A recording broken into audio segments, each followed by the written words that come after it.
જે મને દૂધમાંથી શીખવા મળ્યું છે, મીન્સ કે એની ભેળસેળ કેમ પકડવી છે, એના માટે પ્રોસેસિંગ માટે કેટલો ટાઈમ, કેટલું ટેમ્પરેચર રાખવું અને ક્યારે એને માટે પ્રોસેસિંગમાં મોકલવું, એ બધું એમ ટાઈમ ટુ ટાઈમ, કેટલા ડિગ્રીએ ગરમ કરવું, કેટલા ડિગ્રીએ ઠંડુ થાય, વિધાઉટ મશનરી વિથ મશનરી, જે અહીંયા મને શીખવા મળ્યું. જેટલું મને 15 વર્ષમાં નોલેજ નથી મળ્યું પ્રેક્ટિકલ કરતાં.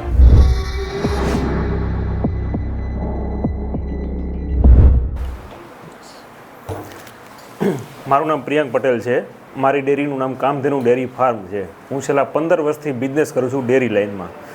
બટ અહીંયા આવીને જે મને દૂધમાંથી શીખવા મળ્યું છે, મીન્સ કે એની ભેળસેળ કેમ પકડવી છે, એના માટે પ્રોસેસિંગ માટે કેટલો ટાઈમ, કેટલું ટેમ્પરેચર રાખવું અને ક્યારે એને માટે પ્રોસેસિંગમાં મોકલવું, એ બધું એમ ટાઈમ ટુ ટાઈમ, કેટલા ડિગ્રીએ ગરમ કરવું, કેટલા ડિગ્રીએ ઠંડુ થાય, without machinery and with machinery, જે અહીંયા મને શીખવા મળ્યું. જેટલું મને 15 વર્ષમાં નોલેજ નથી મળ્યું પ્રેક્ટિકલ કરતાં, એટલું મને ટેકનોલાઇટમાં આવીને મને અહીંયા આવીને મળ્યું છે.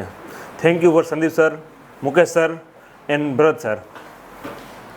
3 દિવસની આ ટ્રેનિંગમાં ડે 1, સેકન્ડ ડે અને આજે આપણો કન્ક્લુઝન ડે છે, એમાં કઈ રીતે આપણે સ્ટેપ બાય સ્ટેપ તમને જે વસ્તુઓ છે શીખવાડવામાં આવી છે એ પણ આપણે જાણવા માંગીએ છીએ. ફર્સ્ટ ડે અહીંયા આવીને અમને થિયરી શીખવામાં આવી કે કઈ વસ્તુ કેટલા ટેમ્પરેચર પર ગરમ કરવું, ક્યારે કરવું, આ તે અને એ બધું. એના માટે સ્પેશિયલી એના ટ્રેન કરેલા હોય છે. એના માટે મશનરી પણ અહીંયા લાઈવ ડેમોન્સ્ટ્રેશન બીજા અને ત્રીજા દિવસેની લાઈવ મશનરીમાં આપણે શીખવાડે છે. જે લોકો આવવા માંગે છે એની માટે તમારું શું સજેશન્સ રહેવાનું છે આ ટ્રેનિંગ બાબતે?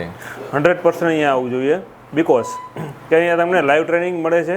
આફ્ટર લાઈફ ટાઈમ તમને સંદીપ સર, ભરત સર અને મુકેશ સરનો સપોર્ટ મળે છે. 2 શબ્દ ટેકનોલોજી ટીમ માટે તમારી તરફથી. He is very honesty. એનામાં એની પાસે આજથી 25 થી 30 વર્ષથી ફિલ્ડમાં છે. એનું જેટલું નોલેજ છે એટલું અમને 3 દિવસમાં આપી દીધું છે. Thank you for this. Thank you.